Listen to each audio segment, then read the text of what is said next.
1837, frustrated in their constitutional struggle to dislodge the so-called family compact from places of governing power in Upper Canada, many people of reformist convictions turned in desperation to rebellion. By December the 4th, a growing force, rallying to the call of one William Lyon Mackenzie, had assembled at Montgomery's Tavern outside Toronto.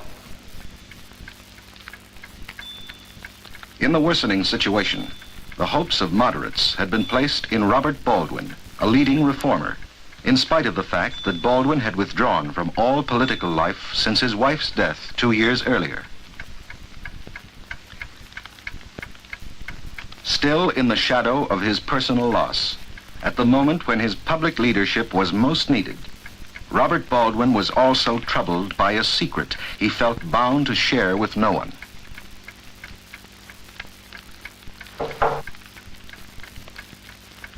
What is it? Mr. John Montgomery to see you, sir. Show him in. Well? Oh, nothing, sir. Mr. Baldwin will see you now, sir.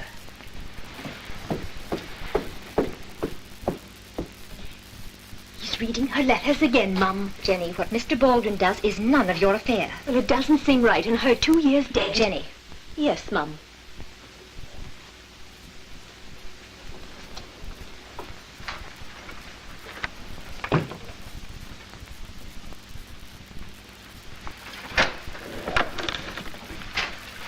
Come in, John. Lowndes and Matthews not with you? No, I wanted a word with you before the others got here. Was I right in thinking that your sister-in-law wasn't too pleased at the sight of me? Oh, you mustn't mind Charlotte.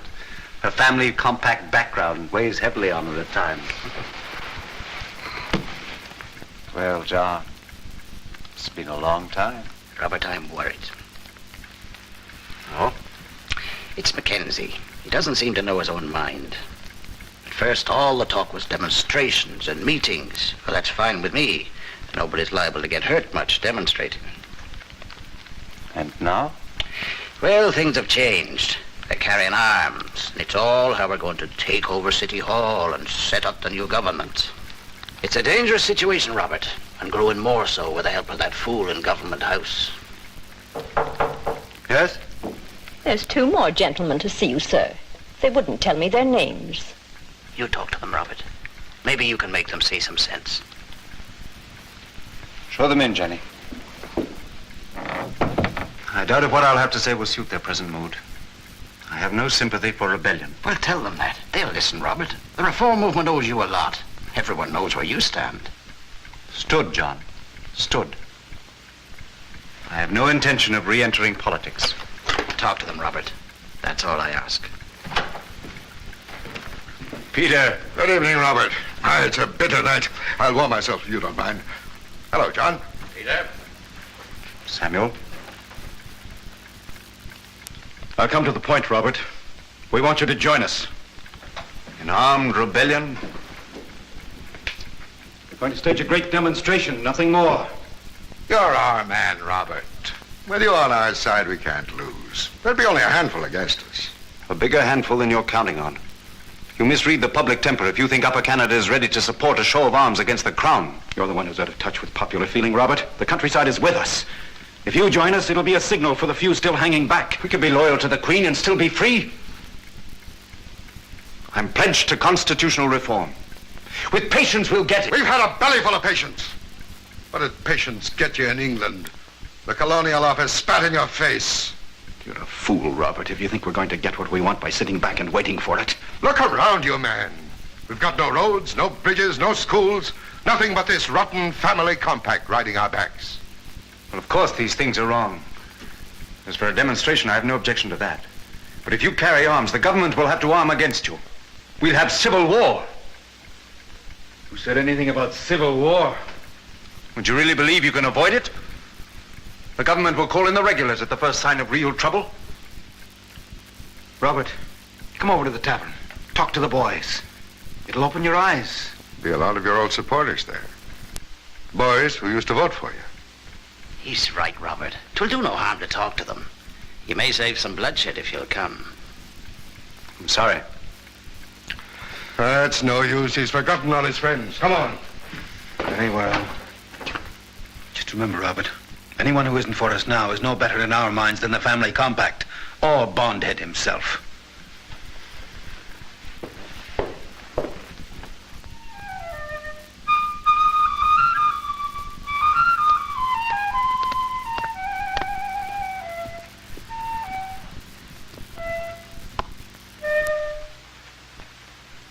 Fitzgibbon, how good of you to call. Oh, dear, dear. I can see I've done something to upset you again. You wear your disapproval like a banner. Your Excellency, I've come to ask you once more to recall the regular troops from Montreal. Oh, surely not that again, Colonel. Minstrel, I weary of your lament.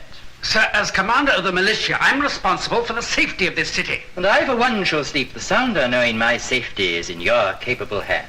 When will you realize, Sir Francis, that this talk of rebellion is serious business? You'll kindly not address me in that manner, Fitzgibbon. I beg your pardon, sir, but surely you are aware that something is stirring in the countryside.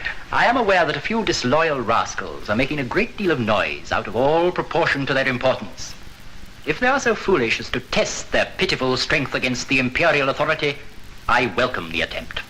But, sir, if you were to dispatch even a token force of regular troops to the trouble spots throughout the province, this disturbance could be stopped without a shot being fired. Perhaps, but I have no intention of doing so. Another advantage. I will not meet them on their ground. They must meet me on mine. Besides, the more I can encourage them to think me defenseless, the better. Then the defense of Toronto is to be left entirely to my militia. A more than adequate safeguard against Mackenzie and his rabble, I should think. If the militia cannot defend the country, then the sooner it is lost, the better. And now, if you will excuse me, Colonel, I have urgent business. Very well, sir.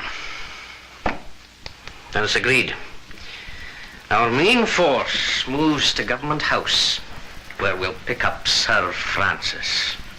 We'll take him into custody and proceed to City Hall, where we'll seize the arms and ammunition stored there.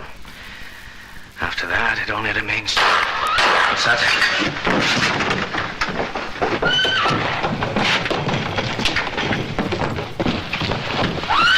Good on here. 3 men, Mr. Mackenzie. They tried to shoot their way through our positions. One got away. I think he's headed for town. Mr. Mackenzie, I think this one's dead, sir. Here, hand me a light. Well, well, Colonel Robert Moody. The pride of the militia. Have you heard this dreadful news? Yes, sir, I came immediately. Then when may we expect your precious militia? I've sent out riders to every nearby point. They should start arriving in force late this afternoon. Oh, confound it, man, we don't have until late afternoon. These cutthroats may arrive at any moment. This is a serious situation, Fitzgibbon. Yes, sir. I'm aware of that, sir. Do you think your present force can hold them off? Oh, difficult to say. I don't know how many men they have or how they're armed. I've given a gun to every man in Toronto willing to carry one. We need time, Fitzgibbon. Time to strengthen our forces. We need time.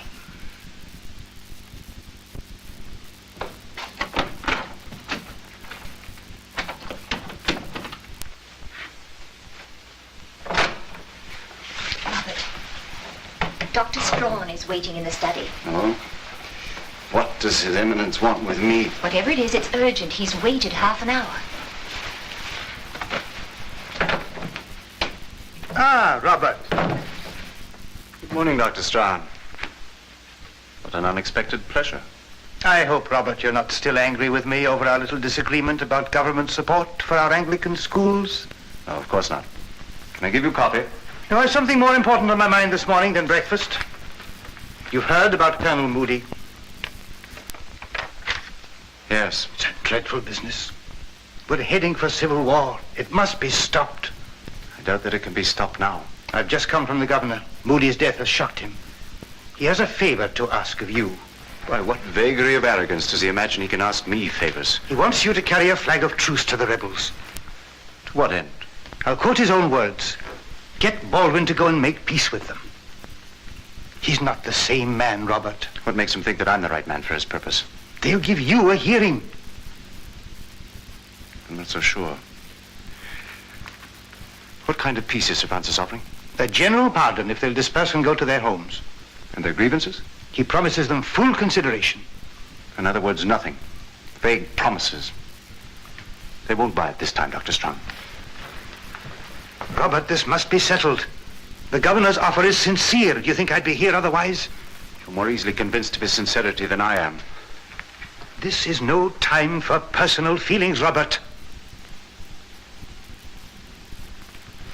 Very well, what must I do?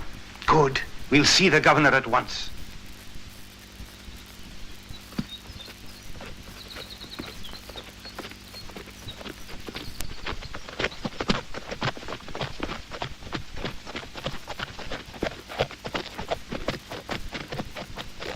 They've seen us. Here's Lount now.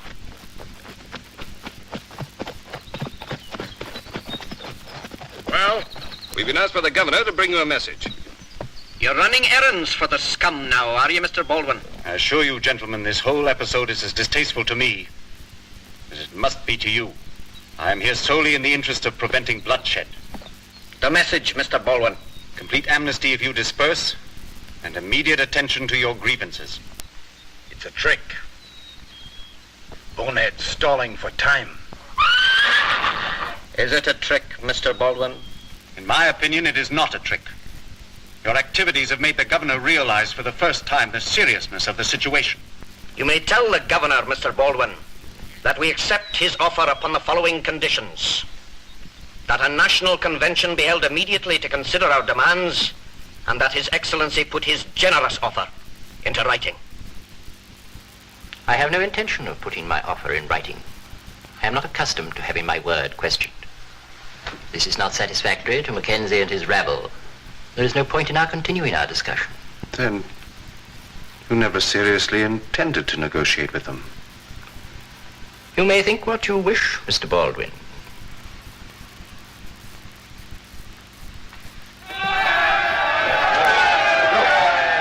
With the failure of the truce, events came swiftly to a head. Fired by their leaders, the rebel forces prepared to march on the city.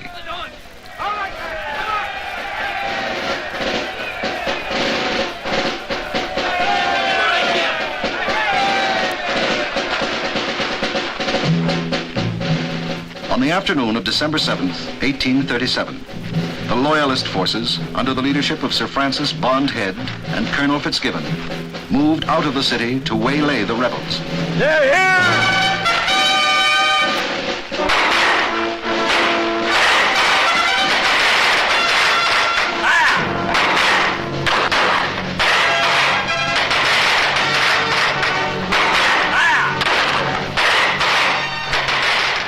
The Patriot forces proved no match for the better disciplined and more numerous militia. After offering a brief resistance, Mackenzie's force crumbled and scattered.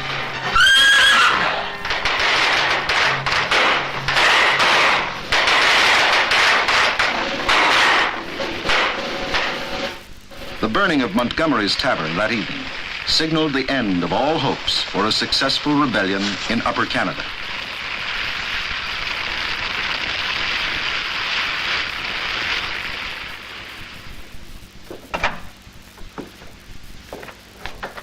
Hello, Father. Well, Robert, it's all over. Yes, it's all over. Mackenzie put up less of a scrap than I expected. Any news of Lount and Matthews? Not yet. The casualties? The rebels have 14 wounded and 1 killed in action. The militia, 5 wounded, none seriously. Hardly one of the memorable battles of history. I hear you are defending Montgomery. Yes. Good. This is an opportunity to make a strong case in public for reform. Father, you mistake me. I'm interested only in making a strong case for John Montgomery, because he's a friend. I have no intention of using the courtroom as a political platform. Politics is a rotten mess. I've no heart for it. Elizabeth knew that. Nonsense. You're the very kind of man who should be in politics. I've had my fill of it.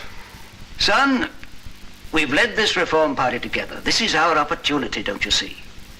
With the failure of the rebellion, the people look to the moderates for leadership. They needn't look to me. Then where else? Francis Hinks, for one. He's willing enough, God knows. Hinks is an opportunist, and you know it. Robert, I I raised you to be a leader. You can't let me down now. Why not you? I've failed in everything else I've touched.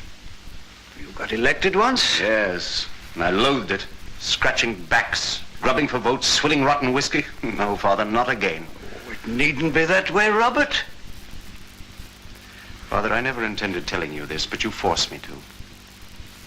Before she died, Elizabeth made me promise not to touch politics again. She made you promise that? She had no right, Robert. Now you see why what you ask is quite impossible. She had no right. There's the Mrs. Lount to see you, sir. I had to see you, Mr. Baldwin. Sam's been captured. We'll talk about it later, Robert.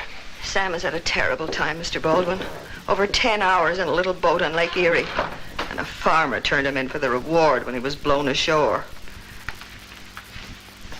I'm very sorry to hear it, Mrs. Lount. They brought him to Toronto in irons. A proud man like him. Mr. Baldwin, you know why I've come. I can guess. Sam wants you to defend him, and Peter Matthews, too. I can't do it, Mrs. Lount. But you're defending John Montgomery. Mr. Baldwin, I have $60 for your hire, and For I'll God's get sake, more. woman, it isn't the money. I'm not a trial lawyer. Sam needs an expert like Cameron or Blake. They won't touch the case. You can't refuse, Sam. You were good friends before the trouble. Mrs. Lount, I'd help you if I could. I'm taking Montgomery's case because I think I can get him off. He didn't bear arms. Do you just take cases you can win? He needs a lawyer who thinks he can win. I'd have to advise him to plead guilty and hope for mercy. Sam will do whatever you think best. I'm sorry, Mrs. Lount. You must find someone else. Sam's friends have been to everyone. They're all afraid. You're afraid, too. I'm only afraid of failing him. Sam isn't afraid, Mr. Baldwin. He's ready to stake his life with you. Is there no one who'll stand up for my husband? You put it that way, then there's no one but me. It is a well-known fact that public sentiment is against the execution of these men. To take their lives now would only bring once again into sharp focus events and hatreds that for the good of the country are best forgotten. Therefore, I ask the court to exercise its prerogative and grant mercy to these men as a sign to all that justice indeed prevails in Upper Canada. Are you finished, Mr. Baldwin? Yes, my lord. Bailiff, will you ask the prisoners to rise? Samuel Lount and Peter Matthews, please rise and face the court. Samuel Lount, Peter Matthews, you have pleaded guilty to the charge of high treason. Your crime is one that strikes at the foundation of all civilized society. It is therefore, in the wisdom of the British legislature, made to rank highest in the degree of guilt and most deserving of the extreme penalty. Now, this court thinks it necessary that the community should be made to understand that the blood of the innocent must not be shed, and hope of impunity to the offender at the same time be indulged. There is no discretion left to the court, no penalty save one. It is that by which your lives are forfeited.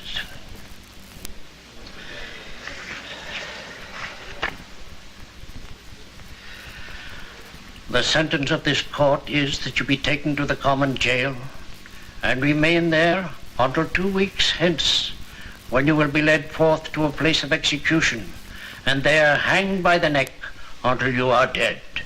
And may God have mercy on your souls. Into the vice-regal residence on March 29th, 1838, had come a new occupant to replace Sir Francis Bondhead, who had been recalled shortly after the 1837 uprising. The new, and it was hoped more moderate, Lieutenant Governor was Sir George Arthur. Your Excellency, I've come with Mrs. Samuel Lount, to make a final entreaty on behalf of the two prisoners, Samuel Lount and Peter Matthews, who are to be executed tomorrow morning at 8 o'clock. I can see no reason to exercise clemency in this case, Mr. Baldwin. I have new material to lay before you, which I believe you will wish to consider. Well, what is this? A petition signed by 8,000 persons, loyal citizens of Upper Canada, asking you to exercise a pardon on behalf of Lount and Matthews.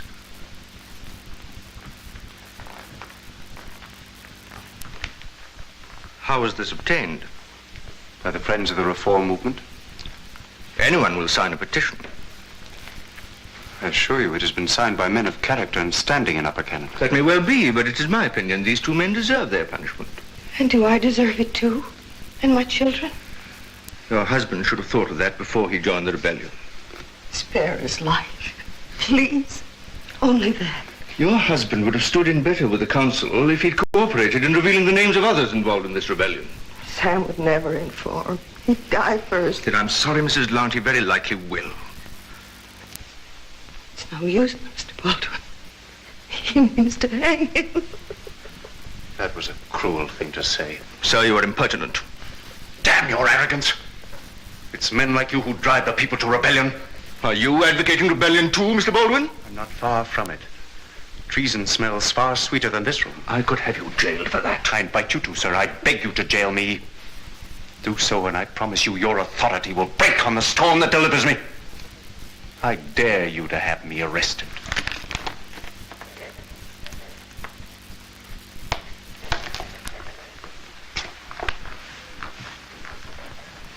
I spoke in haste, Mr. Baldwin. I know you are no rebel. I thank you, sir. Will you present the petition to the council? If you insist. I shall send you word of their decision this evening.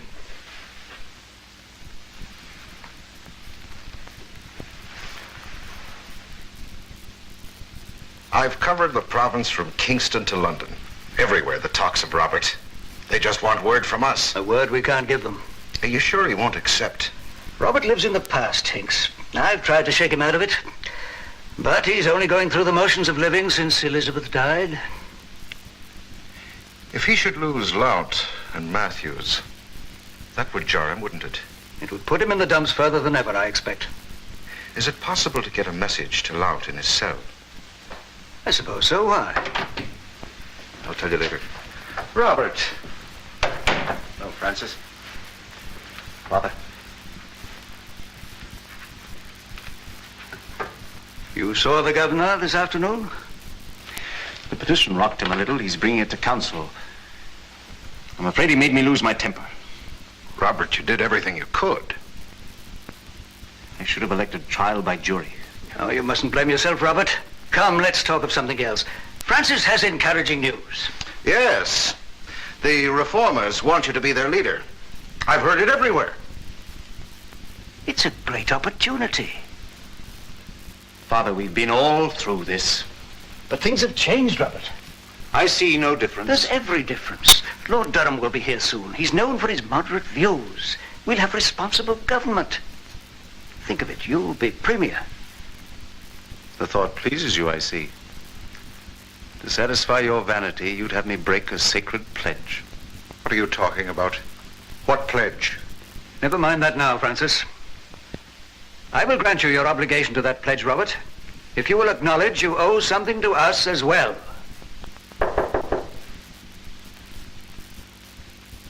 Come in. Here's the letter, sir. The governor? Did he?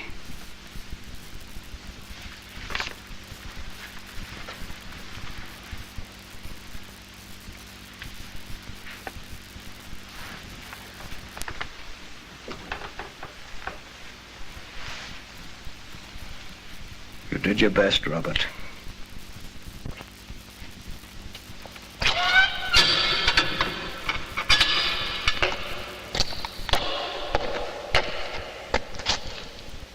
Samuel? What is it? There's a letter for you.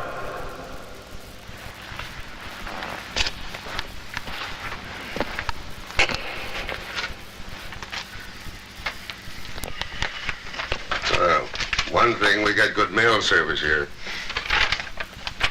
Who's it from? Francis Hinks. It's addressed to you, too. Well, read it out. Dear friends, I have just seen Robert Baldwin. Well, what's the matter? He has bad news for you. I thought it would make it easier for him if I sent this note. I'm sorry the petition did not succeed. I want you to know that you are both held in great esteem throughout the province. The reformers are determined your cause will triumph. We are sure it will if we can get Baldwin to lead us. He must be persuaded. God bless you both. Well, I expected nothing different.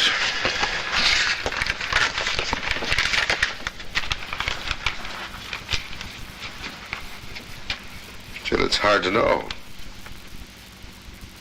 When they let Montgomery off, I thought we had a chance. Chance? Rot in a prison colony? Me for the last high kick in the wind. It's the wife and children I think about. Yes, there's that. If only we could be sure it wasn't for nothing. Visitor.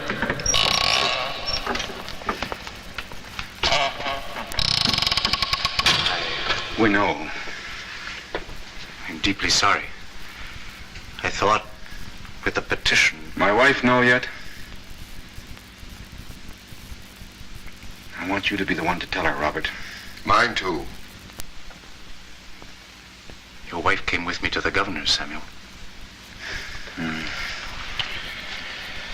She's a good woman. What did the governor say? I made a mistake.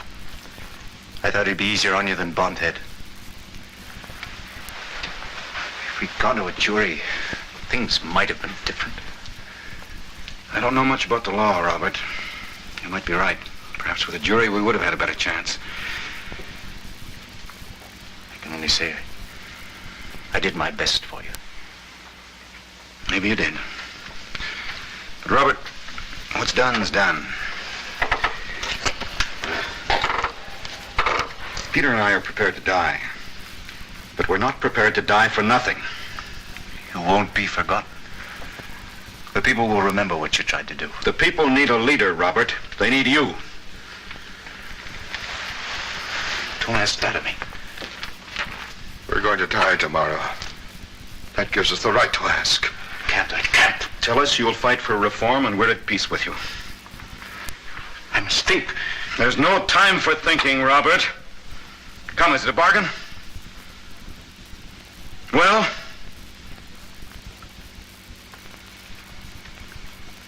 May God forgive me. I will do what you ask.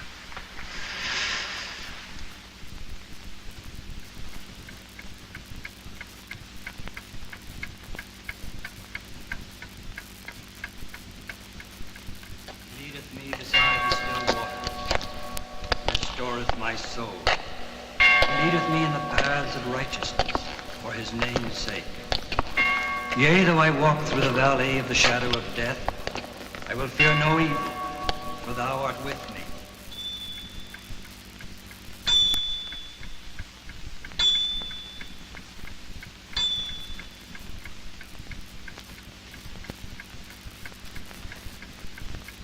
Forced by pressure of events to return to active political life, Robert Baldwin went on to lead the Reform Party, and after Fontaine, to lead the first responsible government of the Canadas.